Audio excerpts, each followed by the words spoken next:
Though the stalemate at the Statehouse wages on, protests on Republican legislation reached a new high today. As News Channel 15's Adam Widener explains, Statehouse has not seen crowds like this in more than 15 years. A passionate crowd here at the steps of the Statehouse today as tens of thousands of union workers protest legislation they call anti-middle class in what could be one of the longest and largest protests in Indiana history. About 3 weeks of union protests peaked today with a massive rally outside the Capitol building.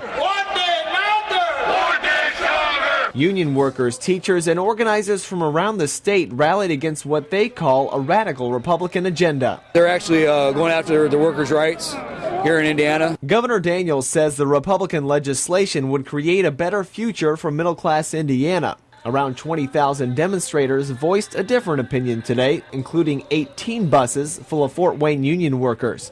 I'm hoping that it brings some sense to the legislation that's trying to be passed, and we can start doing things to build the middle class in Indiana and build working families and make Indiana a better place to live. Signs reading things like "God bless the working class" filled the crowd. Several speakers think the agenda will kill public schools, unions, and ultimately the middle class. If it wasn't for the working class, then what would there be? There would be rich and poor.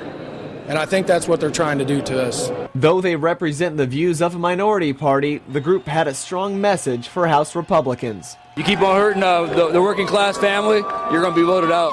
Now, I spoke with union workers from all over the Midwest today, not just Indiana. They came from Ohio, Illinois, all working toward the same goal. But for now, the Statehouse standstill continues as Democrats remain in Urbana, Illinois. We're in Indianapolis today. Adam Widener, News Channel 15.